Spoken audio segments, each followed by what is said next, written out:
Hello, Rex and I welcome you to the House of Gentian. It's been such a long time and that I haven't seen all of you, and I'm wondering how everybody is doing. We are doing fine in New York. It's still very, very different. Most of my clients are not here, so I haven't been practicing a lot. And it's not so easy because practicing Gentian is really part of my spiritual practice. So it's been a challenge for me and going inside on another level.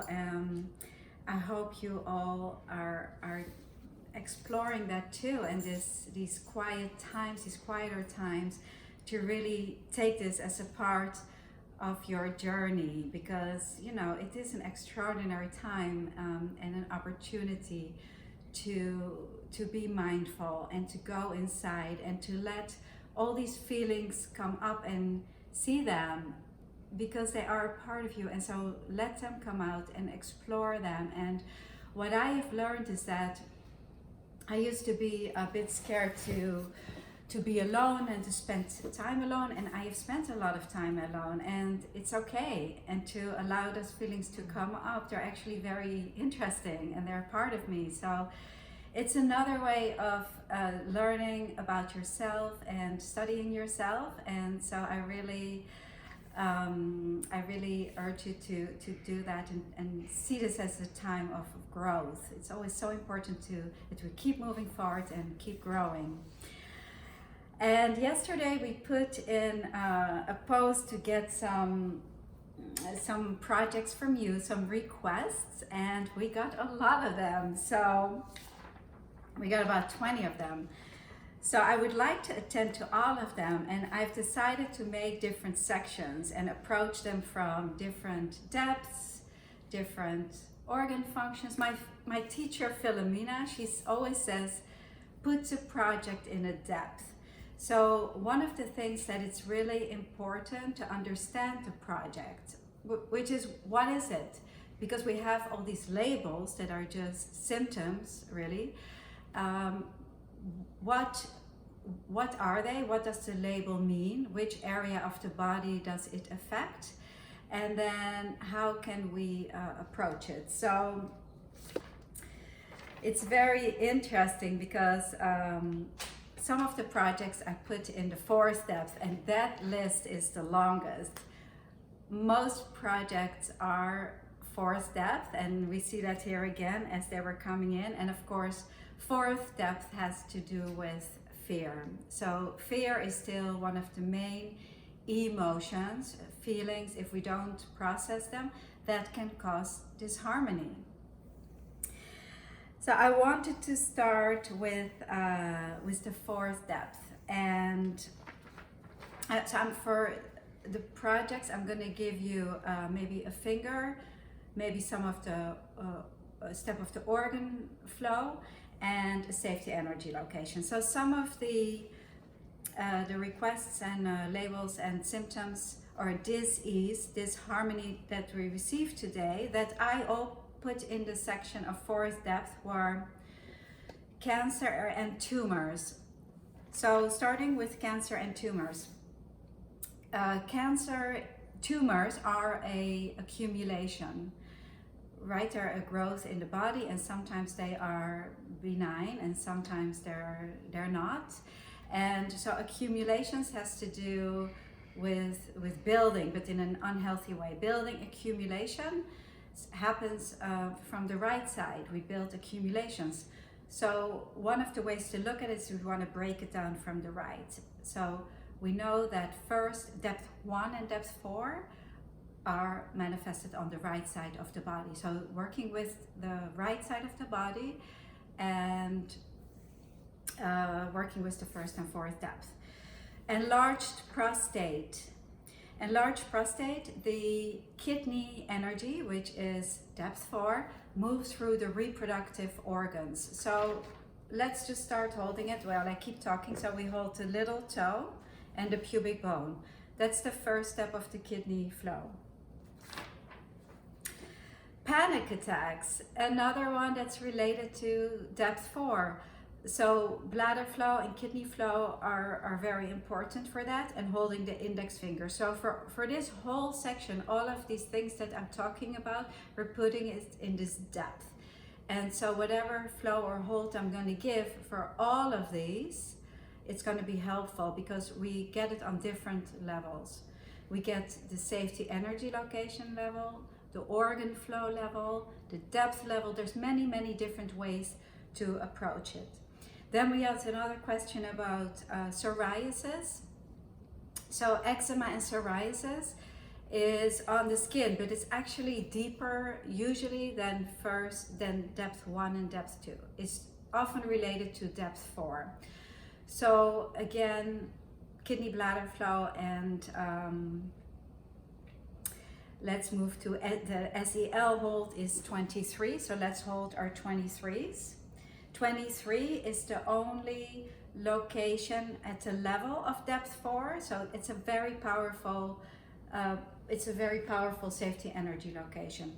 The meaning is controller of human destiny, and I hope you can see it, but I'm just going to I'll turn it around a little bit. It's right here at the middle of the back. So if you have any of these projects, then you can hold SEL 23. So just to go back then to the prostate, enlarged prostate, the kidney energy is dynamic because the kidney energy moves through, as I said before, the reproductive organs. SEL 23 works on a different level. It harmonizes fourth depth as well, but not on an organ flow level yet. It's really, when we work with the safety energy locations, it works on a level where it is to become the organ function. So when I say kidney flow, it doesn't mean that it's the actual kidneys, but it's the energy pathway that becomes the kidneys. So I hope that is clear to everybody. When I say kidney flow, it doesn't mean that there's anything wrong with your kidneys. Then another one was flat feet and ankles.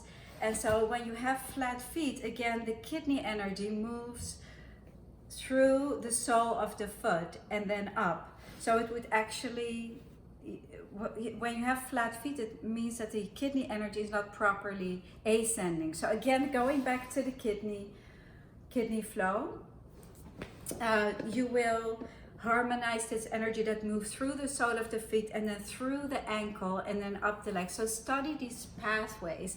When you understand how the organ functions, how the organ flows move in the body, then you can answer a lot of these questions already. Then another one was a neuropathy, and not due to diabetes. So the next step of the kidney flow is that we move the other hand, the left hand, onto the coccyx area. And so when you're holding the pubic bone and the tailbone, you're helping total body circulation. And this helps to bring energy to the toes and to the hands. And so when you have neuropathy, this flow will help because the pubic bone helps for the energy to descend, and the tailbone helps for the energy to ascend. So this is the second step of the kidney flow. And so you see how dynamic just one little flow is if you start to really take it apart. And of course, each hold in and of itself helps so many different things. And then we had one more, involuntary movement of upper body. And so that could be, we're talking about two types of involuntary movement, more the Parkinson's-like, which I'll talk about later, or due to muscle movement. So if you think of depth 4, the function is muscle. So again, the kidney flow and the bladder flow are very helpful for those, because those help muscle and they help to relax the muscle. So just moving along to the next step is the opposite 14. And you can really take 20 minutes to practice the kidney flow. It's a powerful flow, it's a toe flow, and it's for the critical needs in the body. So it helps all of these projects that you've sent me, and that was really the biggest section that I received. And so when in doubt, you can always work with depth 4. And let's just finish the flow to 13 and then to 12. Okay, very good. We're going to go over today a little bit because I got a lot of projects and I want to attend to all of them. And since the House of Ginshen is only here once a week, I thought we'll do a little bit longer. By the way, I miss you guys very much. I'm disappearing every day, so I'm happy to be here. The other one that I received is reflux and hair and skin. And so I grouped those together. When you have reflux, it means that there's something going on with the esophagus and the lining of the esophagus, and the stomach energy moves through the esophagus. So when you start to get heartburn or reflux, instead of the energy moving down properly, it's moving up. So the stomach flow is a descending flow. So that's going to be very helpful. So I'm just going to show the first step of it. And of course, everything that I'm covering today is in the book, The Art of Ginshen.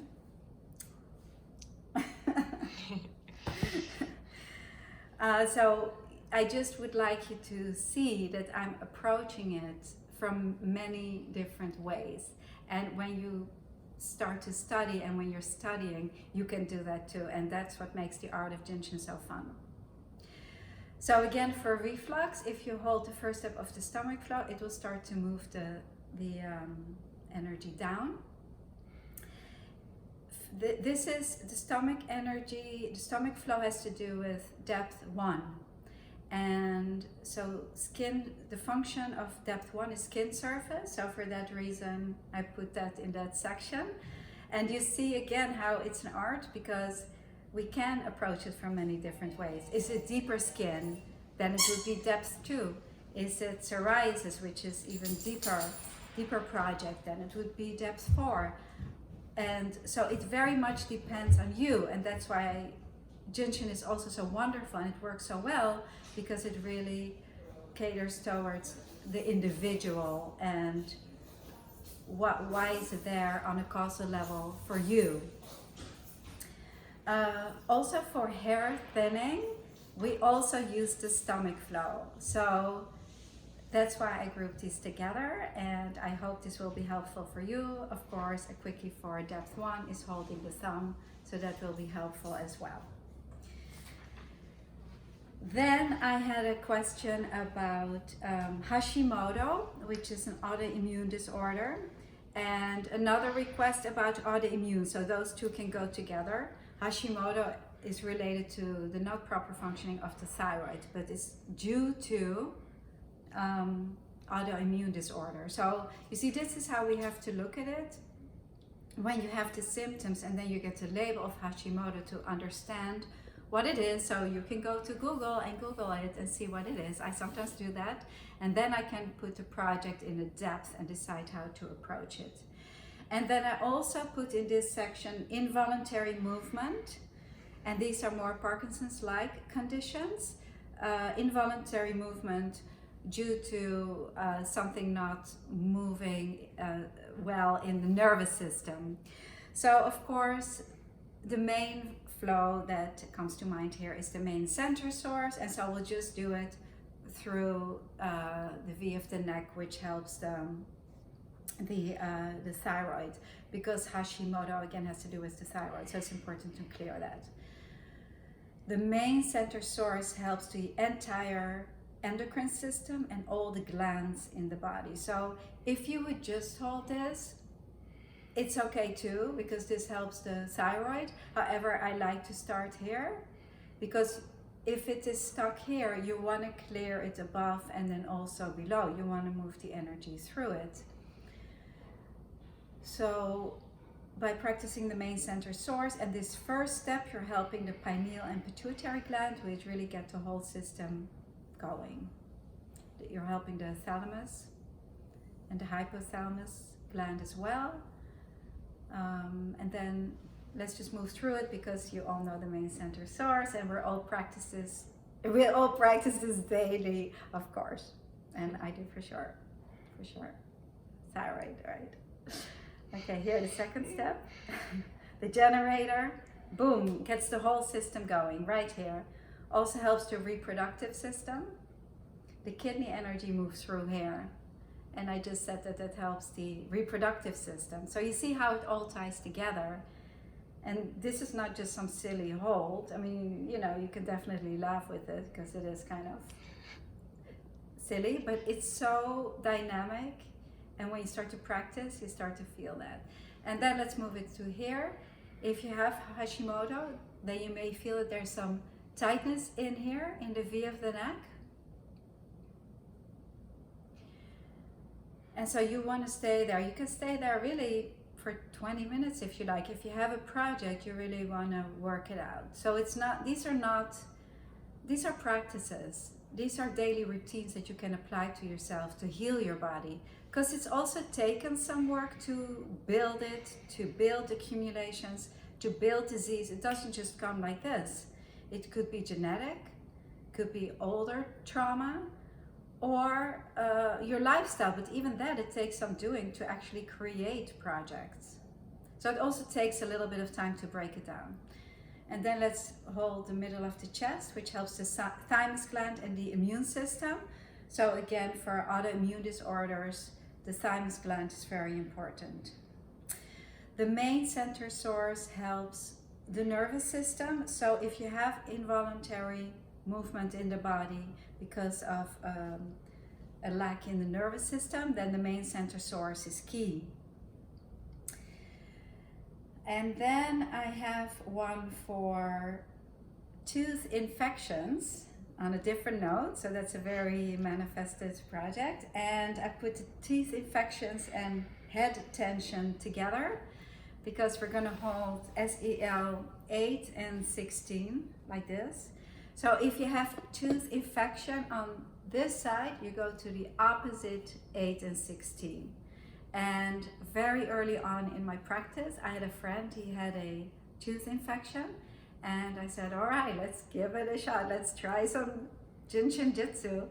And I held his 8 and 16, and we actually heard some pops going on, and his infection just broke, and wow. That was it. So, you know, always stay, questioning and be your own testimony. That's so important, because you'll see miracles happen in front of you, and that's really fun, you know, when you see such results.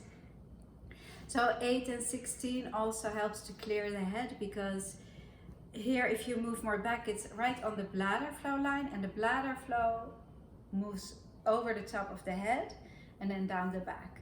So when energy is stuck in the head tension, you want to bring it down. So this hold is very powerful. If you move more to the inside, it's more on the gallbladder line. So again, figure out for you, bladder flow moves down the side of the head. So also brings down the tension. Remember that you can't go wrong. There's an area, you have a leadway. So I'm gonna do a workshop on the bullseye, but if you're not on the bullseye, it will still work. So just hold this for a few minutes, 8 and 16. So for teeth, it's on the opposite side. For head, it's on the same side. And then we have for mosquito bites and detoxing. So for mosquito bites to not be so attractive to mosquitoes, I thought, well, two things I thought. Depth 1 has to do with the taste of sweet. So again, the stomach energy or the spleen energy, the spleen flow, and you can look that up, help depth 1, which has to do with the sweetness. And sometimes if you have a project of depth 1, the smell is actually sweet. Sometimes it even comes off the body. So probably mosquitoes can smell that. And another thing is, they say sweet blood, and blood composition, we go back again to the 4th depth. I see we are a full circle, going back to 4th depth. SEL 23. SEL 23 helps, it's the chemical river, and so it will help with blood composition as well. You can also hold the 23s for detox and helping to detoxify the body, as well as again the main center source. And then the last one, varicose veins, joint pain, and heart. And I put them all together because those have to do with the good old 15s. The meaning of the 15 is wash your heart with laughter. So on a spiritual level, it's very important to have the 15s open. And then for varicose veins and just blood circulation, you hold the 15 and 6, the sole of the foot. There, that's the first step of the 15 flow. Sole of the foot, that's right. And the 15, the top of the thigh. So that's a very comfortable, easy hold. This will also help the heart. If people have heart projects, you often see swelling in the ankles, and so this first step, 15 and 6, is very dynamic for that. Then you can, after that, you can go to the opposite for heart projects, to the opposite shoulder or 13 flow, but a 15 flow is very powerful for that. And that also helps with joint pain. There was joint pain, the question was joint pain in the knees and the hips, the extremities below the waist. So this hold will also help with that. It helps the knees, it helps the hips, it helps the ankles. So I think these are my words for today. Now, I do want to say that Lola has loaded all our houses of Jinshin on our Jinshin Institute YouTube. So please go to YouTube and please subscribe. Because then I'll see more of you are members. It's of our station on YouTube, and so that's really fun for me if I see you joining. It's free, it won't cost anything, but just tells me like something back. Like I put all that stuff, and then I see you back there. So just seeing that the numbers are going up and that you're all watching it, and that's really nice for Lola and me to see. And we love also the feedback. So Lola will put a link into this live here today. And I think, all our videos from the House of Jinshin are on there. So you can also go back, because honestly, this whole list that I talked about today, we really already had covered most of them and in depth. So you can all find them there, explore it, and remember that it's an art, the art of Jinshin. And so even if you have labels, go about it, explore it, understand it from every side, and then have different ways to approach them. And we see you Friday for Free Flow Friday, which is about depression. So we'll go more into details about that. And I think that's all. I wish you a wonderful day, and thank you for joining me today.